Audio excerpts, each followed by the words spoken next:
Oh, ayan guys, kasi para makatipid ako sa dehydration, kaya matagal pa. Ayan, para naman marami kasi kaming kinuha ng aking sister na seaweed. Mag-iimbak, ang dami-dami.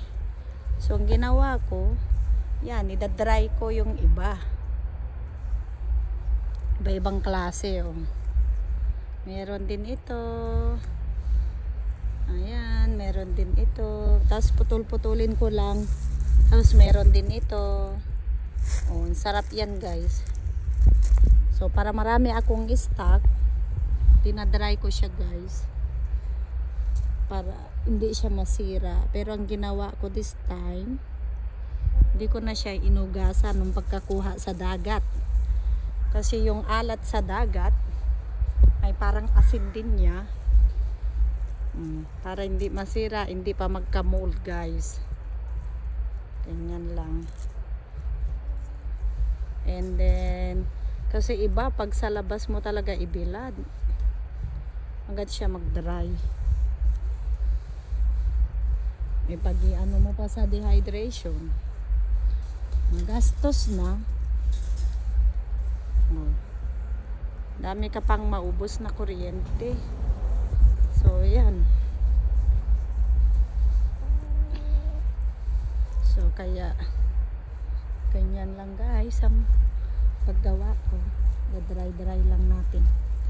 So ginawa ko talaga yan, oh, sinadya ko na mahaba para madali siyang ano ba guys, i-dry. Yan, oh. So iba-iba ang nalaglag na tuloy. Yan. Tapos guntingin ko na lang kasi pag kakain ka naman hugasan mo naman pag nagluto ka ng soup o salad, kahit anong luto nyo, sa miso, soup sa miso. And then ano pa, tingnan mo guys, oh, haba-haba ng ginawa ko nito, oh. Oh, gandun sa ano. Tapos pag in-steam mo to guys, nagiging green siya. Parang brown siya ngayon. Pero pag in-steam mo na ito, green na siya guys. So, yan o, iba-iba ang ano niya. So, ang ganda sana kung malakas ang araw. Bukas pa kasi. So, ngayon, makulimlim lang siya guys. Pero mga mamayang gabi pa uulan. So bilad ko muna siya guys para makatipid ako sa electricity bill. Ayan siya guys, oh.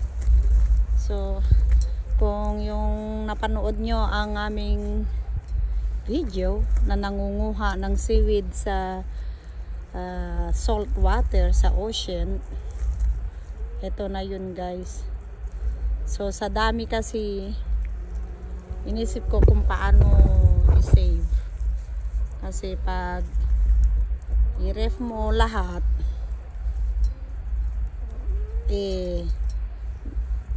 ang dami naman pag ni-ref mo. So inisip ko na i-dry ko naman yung iba. That way, pwede ko pa ipadala sa amin sa Pinas guys. Titikman pa nila doon. Kasi ito guys, bigla na lang liit nito guys. Pag inano na,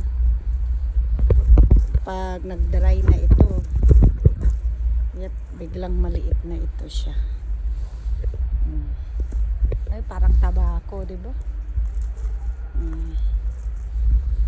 Madali siya mag-dry Tignan mo ito, oh, nahanginan lang ng konti. Diba? So ang dami ko nang nilagay sa freezer. Magdadry naman ako, diba?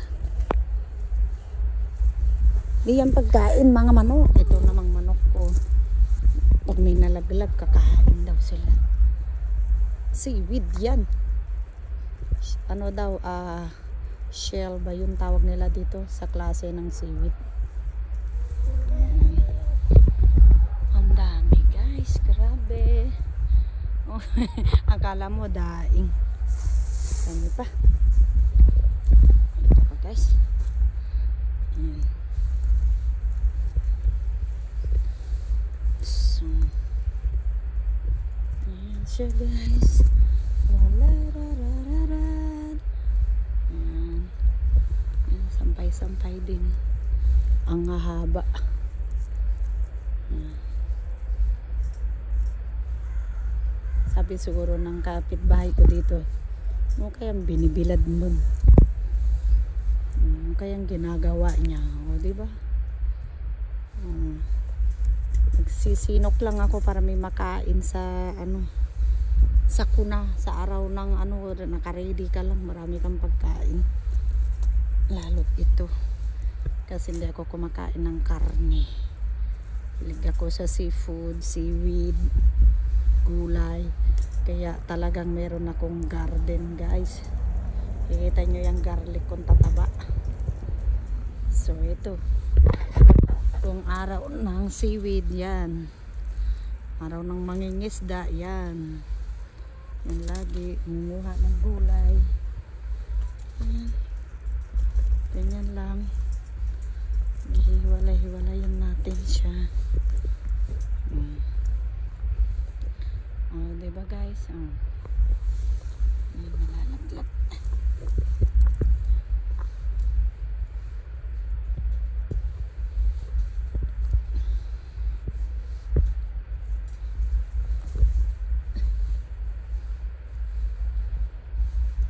Tapos pag natuyo na ito guys, guntingin ko na siya.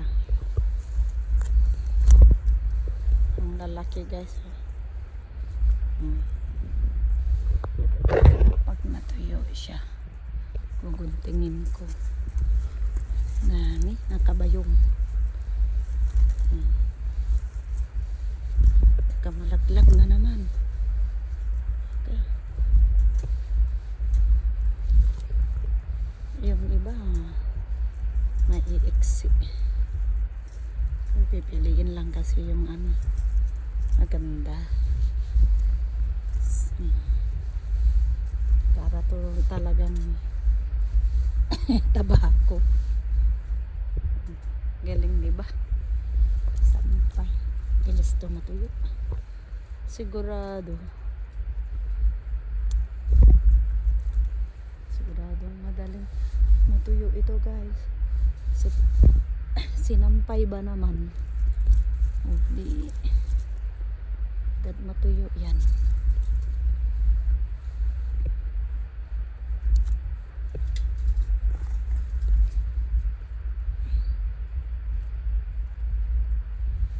Tapos pag natuyo na ito guys, biglang liit. Yep. Kasi liliit man ng seaweed. Sige, sampay na natin lahat dito. Wala na si Batman.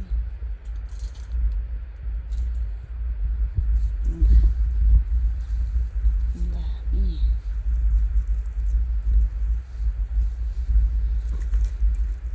Saan na isampay mo? Pero lamig na ng kamay ko kasi malamig. Ilagay ko kasi sa ref.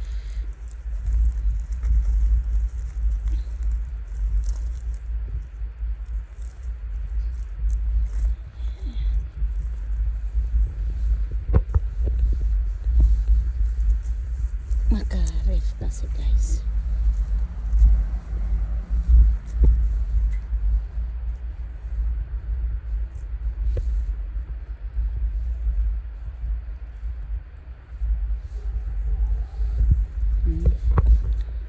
Siya guys, dami, 'di ba?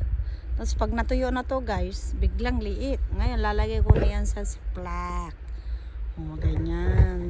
Pag kayo ay malapit sa ocean at panahon ng seaweed, yan, ganyan ang gagawin nyo guys.